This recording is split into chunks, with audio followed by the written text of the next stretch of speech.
ہاتھ میرے آگے کر دیا۔ میں نے ان کا ہاتھ بے اختیار ہو کر اپنے ہاتھ میں لے لیا اور کہا، ابا میرا وعدہ رہا، آپ کہہ کر تو دیکھیے۔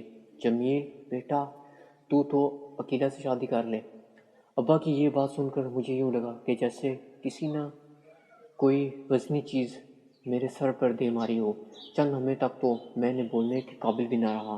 جمیل بیٹے، مجھے معلوم ہے تم سارا کو چاہتے ہو، مگر بیٹا یہ بھی تو دیکھو نا، عقیلہ نے ہماری خاطر کیا کچھ نہیں کیا۔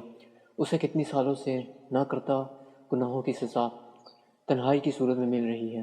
راحیل کے مرنے کے بعد وہ اندر سے کرچی کرچی ہو کر رہ گئی ہے۔ بیٹا تم اسے ٹوٹنے سے بچا لو اور اس کا سہارا بن جاؤ تو وہ زندگی کے باقی ماہ و سال سکون سے گزار سکتی ہے۔ یہ کہہ کر ابا نے التجا میری نظروں سے مجھے دیکھا۔ مگر ابا، میں یہ کیسے ہو سکتا ہے؟ میں یہ کیسے کر سکتا ہوں؟ میں نے بے ربط انداز میں کہا۔ ہاں جمیل، یہ تم ہی کر سکتے ہو۔ عقیلہ نے قربانی برسوں سے پہلے ہمارے گھر کے لیے دی تھی، اور اب تم اپنے پیار کی قربانی عقیلہ کے لیے دو گے۔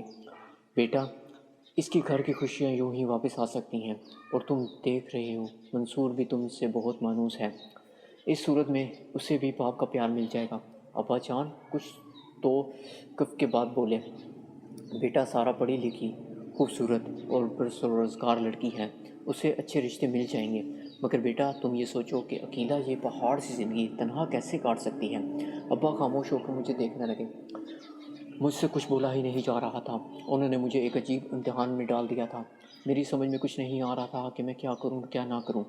بیٹے اب تم جاؤ اور رات کو سوچ لینا، اور کل مجھے ضرور اس بات کا جواب دے دینا، مگر بیٹے سوچتے وقت صرف اپنا اور سارا کا خیال ہی نہ رکھنا، عقیلہ اور منصور کو بھی ذہن میں رکھنا۔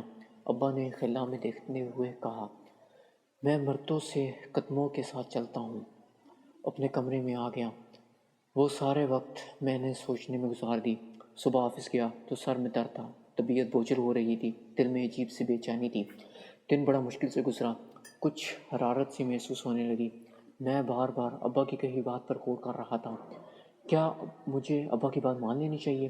دماغ کہتا پھر سارا کا ہو گیا تھا، اس کے ارمانوں کے پھول تو کھلنے سے پہلے ہی مرجھائے جائیں گے۔ وہ تم سے بے پناہ محبت کرتی ہے، وہ ٹوٹ کر بکھر جائے گی، یہ تو اس پر بڑا ظلم ہوگا۔ اس کی بے وفائی پر وہ کیا سوچے گی؟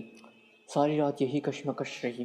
صبح میں دیر تک سوتا رہا، بخار تیز ہو گیا تھا۔ عقیلہ نے ماتھے کو چھوا تو گھبرا